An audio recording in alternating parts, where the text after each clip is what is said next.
Sunderland against Arsenal. It finished 2-2 in the end. Let's speak to Stephen Dalton and Jamie Kent, who join us both now.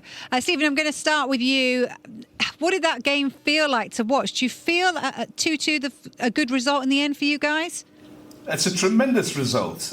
No one's put 2 goals past Arsenal all season in any competition, so that's got to be a fantastic result for us. The only team to beat them was Liverpool. Even Man City, when they drew, scored only 1. I mean, that is a tremendous result for us. We worked really hard for that. Stephen, I have to say, the atmosphere in the stadium looked unreal, especially when Ballard scored that goal. You know, the camera panned to the fans and everything just erupted.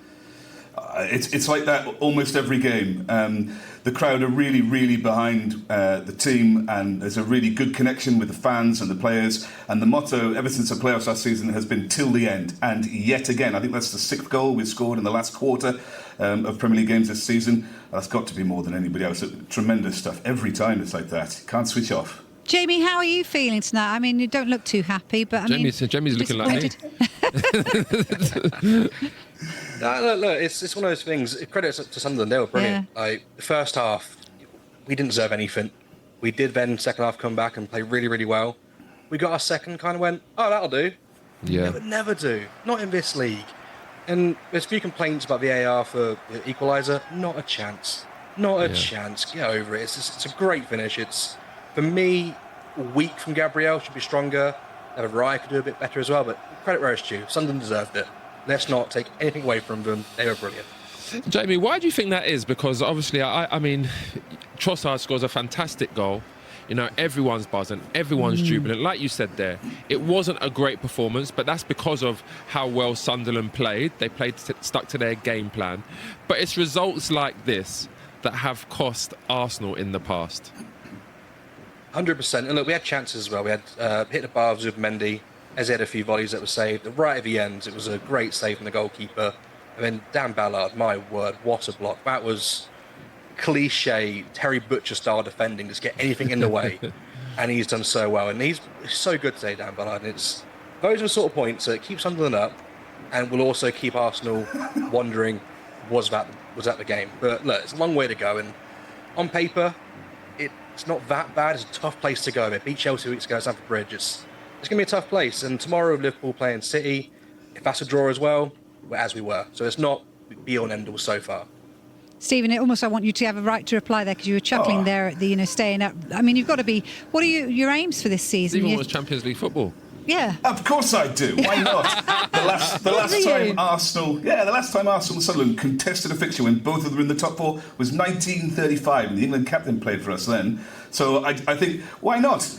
You know, the only people to beat Arsenal are the champions. They're looking like the runaway leaders of the division, and we have given them undoubtedly the toughest game of the season out there today. They were really good for the 25 minutes after half-time. They were amazing. And then I think your man's right. They sat off a bit and tried to take that 2-1, and that's fatal. Stephen, this is very much like Forest last season, the way they started and continued and stayed in them European places. No. What do you think is a realistic target now for Sunderland? Look, the owner was on last week and said, he gave an interview on Sky last week, said, we'll see where we are come January. And if we're in a position to try and secure the top 10, then we'll go for it. We're in a position to be able to go again in transfer-wise in January. And I think we're better than Forest. Under Nuno, they played very tight, they played a long ball. I see why you make that comparison. But we've been really, really flexible with our formation. And Labrie there, towards the end when we're behind, he takes off all 3 of his front line and brings on 3 attackers. And then when Arsenal make a defensive substitution, he brings on a 4th attacker. That's not like Forest. That's really going for it. And I think that deserves that draw today. Yeah, fair play. Yeah, did you feel that Arteta could have done more on the touchline? Because it felt like Regis Labrie really does do that tactical in-game play, doesn't he? Well, he was pretty angry on the touchline, wasn't he?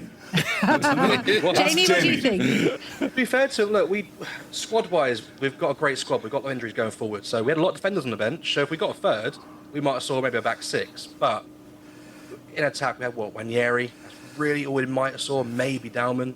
We were missing Gyökeres today. People don't like him, but he's a bully. Him and Ballard were a great battle today.